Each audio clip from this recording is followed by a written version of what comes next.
Dragon Warriors, mieux connu sous le nom de Terre de légende en français, est un jeu de rôle fantastique écrit par Dave Morris et Oliver Johnson.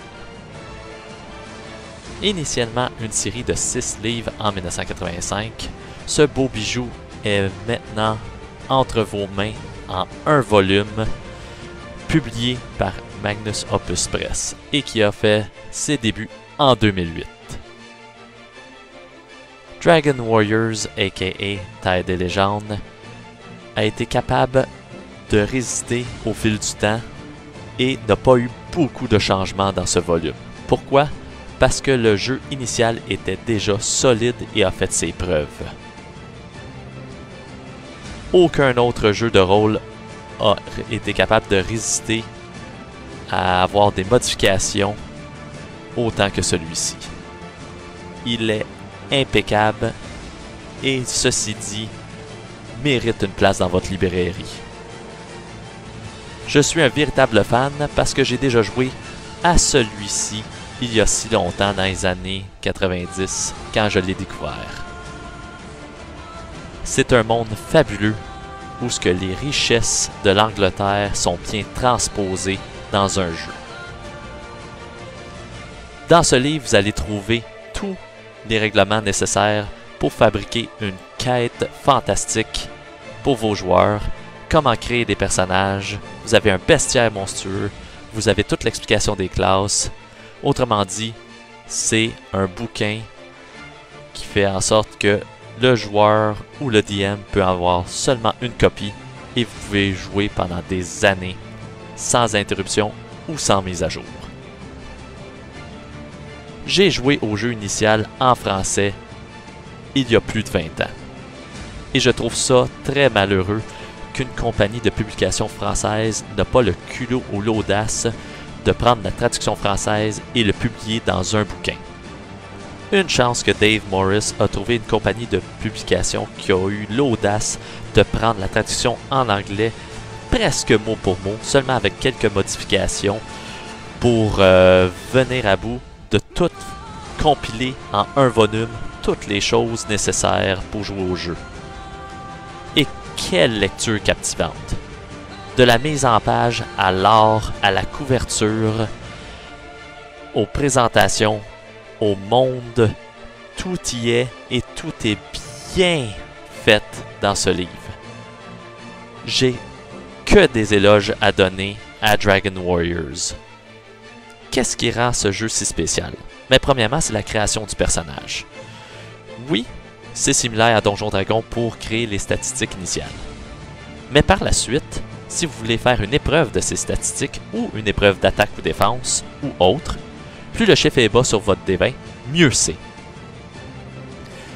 Il y a une attaque, une défense physique et aussi une attaque magique et une défense magique aussi.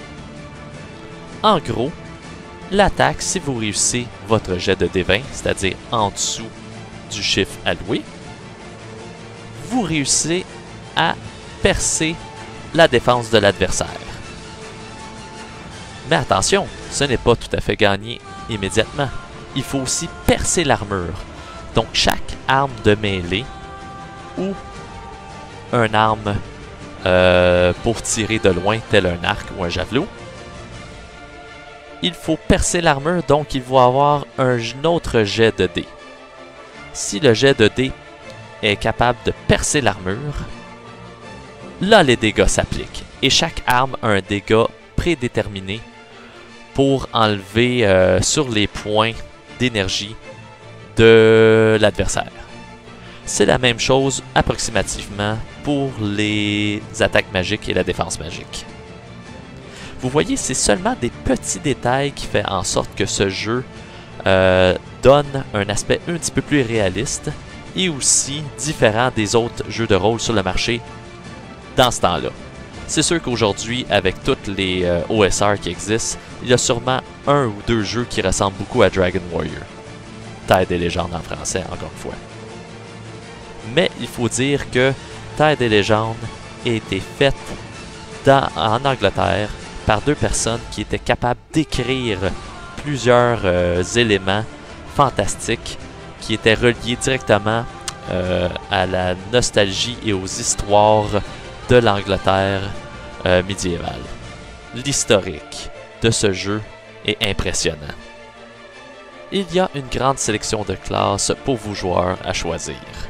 Il y a les chevaliers, les barbares, les sorciers, les mythiques, les élémentalistes, les seigneurs de guerre, et tous ces personnages ou ces classes-là ont leur propre statistiques, armure, spécialité et même pouvoir.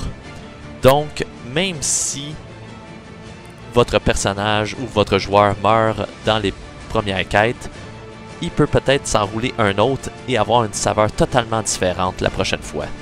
Toutes les classes sont bien structurées pour avoir une balance et un équilibre dans le jeu qu'on retrouverait rarement dans les années 80.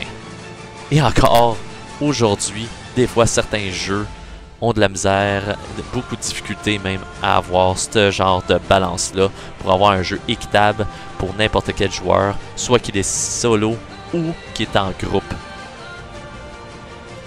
Évidemment, chaque classe est différente, donc ils ont toutes des règles un petit peu différentes un l'autre pour les attaques magiques, pour les attaques normales. Tout dépendant quelle classe que vous avez et qu'est-ce que vous voulez faire dans la situation actuelle. Que dire du monde en tant que tel? The Land of Legends. Ben, Terre et Légende, effectivement en français, d'où vient le nom en français. C'est un monde que les auteurs ont transcrit toutes les vieilles légendes de l'Angleterre, les créatures légendaires, les histoires anciennes, ils ont établi dans un monde concret. Contrairement aux autres jeux de rôle dans le temps où ce qui amenait ces légendes-là, que vous pouvez les établir dans votre propre monde, ici, dans Dragon Warriors, ils font partie intégralement du monde. Les classes, les monstres, les légendes, les trésors sont toutes interreliés dans un. Donc il y a un sentiment d'appartenance qu'il n'y a pas dans les autres jeux de rôle.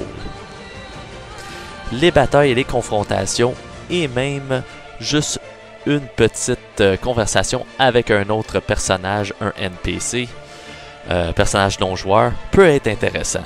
Ça peut être très bref à cause de la brutalité de certaines armes et de certaines magies, ou si vous avez deux adversaires qui sont adéquatement bien balancés, qui ont à peu près le même niveau, ça peut donner une bataille épique, même si les adversaires ne semblent pas être à la hauteur, être aussi bien évolués que les héros de légende, même s'ils viennent tout juste de débuter leur aventure, ça donne un sentiment de puissance lorsque vous finissez votre adversaire en tant que joueur. Et c'est ça que tous les maîtres du jeu veulent. Ils veulent que les joueurs soient satisfaits de leur expérience pour avoir une histoire qui raconte ensemble les deux, le maître du jeu et les joueurs, les deux groupes, les deux partisans, pour faire une quête éblouissante, pour faire en sorte, encore une fois, de revenir dans 2-3 jours et de recommencer à nouveau ou de continuer où ce qu'ils étaient. Comme vous pouvez le constater, mon enthousiasme est un peu plus haut que la moyenne quand je discute de Dragon Warriors. C'est normal, il tient une grande place dans mon cœur. Quand j'étais adolescent, on avait fait plusieurs quêtes et les règlements, le monde m'avait beaucoup intéressé. Et je suis très heureux que Dave Morris a pris le temps de trouver une compagnie de publication pour compiler les 6 livres de règles de base dans un volume. Dragon Warriors comprend tout ce que vous voulez dans un jeu de rôle. Des bonnes mécaniques, des bonnes classes, des monstres classiques et bizarres, des objets magiques, de la magie, de l'enchantement, du fantastique. C'est une des raisons pourquoi ma passion des jeux de rôle a toujours continué. Même aujourd'hui, j'ai une quête, je participe à une quête de Terre des Légendes, aka Dragon Warriors, et ça me déçoit jamais. Si vous procurez ce livre physiquement ou allez le télécharger, vous allez être pas déçu non plus. Je vous le garantis. Dragon Warriors, un must pour n'importe quel enthousiasme de jeu de rôle. Petits et grands, jeunes ou vieux.